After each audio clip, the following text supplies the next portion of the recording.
Good morning बच्चों। आज आपकी शिक्षा निदेशालय की तरफ से जो वर्कशीट भेजी गई है वो वर्कशीट नंबर 33 है और आपका विषय है सामाजिक विज्ञान और उसमें इतिहास के बारे में बताया गया है। डेट है आपकी 19 सितंबर 2020। आपको पता ही है, सबसे ऊपर आपको अपना नाम लिखना है, विद्यार्थी का नाम, कक्षा अध्यापक का नाम। तो इस वर्कशीट में देखते हैं किसके बारे में बताया गया है।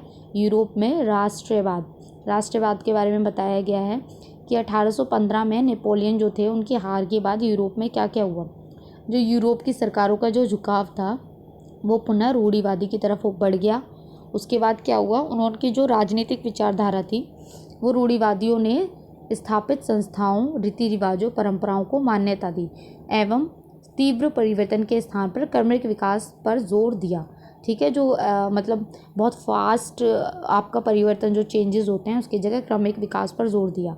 इसके बाद एक शिखर सम्मेलन हुआ, वियना में हुआ, तो उसको वियना संधि की गई, संधि का नाम दिया गया। और वियना संधि के कुछ पॉइंट्स थे, वो पॉइंट्स क्या क्या हैं, विशेषताएं। फ्रांस में बुर्बो राजवंश की पुनर्स्थापना, दोबारा स्थापना की गई। सेकेंड, इसका मुख्य उद्देश्य यूरोप में एक नई रूढ़िवादी व्यवस्था कायम करना था, रूढ़िवादी को मानना था। थर्ड, फ्रांस ने उन इलाकों पर से आधिपत्य खो दिया था जो उन्होंने नेपोलियन के समय जीते थे। नेपोलियन के टाइम में उन्होंने कुछ इलाके जीते थे, वो हार चुके थे फिर उस टाइम पे। फ्रांस के सीमा विस्तार पर रोक के हेतु नए राज्य की स्थापना, जो फ्रांस का बॉर्डर था वो आगे विस्तार मतलब आगे ना बढ़ पाए, तो इसलिए वहाँ पर उन्होंने क्या किया था, नए राज्य बना दिए थे, नए राज्यों की स्थापना कर दी थी। अब देखिए, जो ये कांग्रेस का जो आयोजन हुआ था, जो वियना संधि हुई थी, वो चांसलर ड्यूक मेटरनिक ने की थी, तो उनके बारे में बताया गया है। जो थे वो 15 मई 1773 को उनका जन्म हुआ था, ऑस्ट्रेलिया के चांसलर थे। ये आप इनके बारे में पढ़ लीजिएगा। उसके बाद जियोसेपी के बारे में बताया हुआ है, इन दोनों के बारे में बताया। फिर अब हम डायरेक्ट क्वेश्चन पे चलते हैं।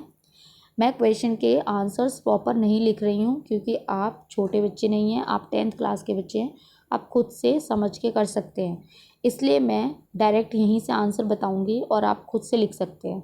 ठीक है, आपको प्रॉपर आंसर लिख के नहीं दे रही हूँ। फर्स्ट क्वेश्चन है आपका, वियना संधि के प्रमुख विशेषताओं का वर्णन कीजिए। तो ये तो बहुत ही ईजी है, तो आपका फर्स्ट का आंसर ये हो जाएगा, इस पॉइंट को आप लिख दीजिएगा।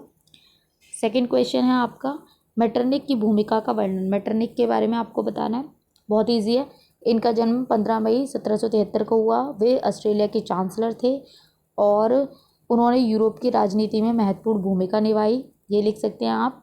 इसके बाद आप लिख सकते हैं कि वियना संधि में इनकी महत्वपूर्ण भूमिका थी। उसके बाद नेपोलियन युद्ध के उपरांत यूरोप की पुनर्रचना एवं पुराने रूढ़िवादी को पुनर्स्थापना में उन्होंने सक्रिय भूमिका निभाई। ये 4 पॉइंट्स हैं, ये आप लिख सकते हैं। ठीक है, क्वेश्चन नंबर थर्ड, मेटरनिक ने जियोसेपी को हमारी सामाजिक व्यवस्थाओं का सबसे खतरनाक दुश्मन क्यों माना?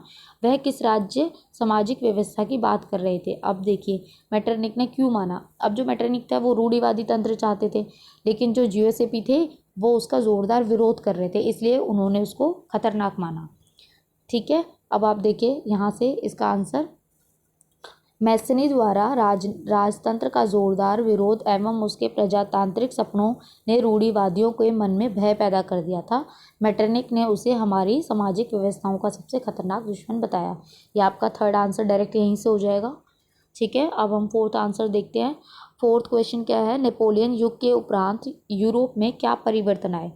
तो जब नेपोलियन नहीं रहे उसके बाद क्या क्या परिवर्तन आए यूरोप में? तो ये ऊपर आपका आंसर है।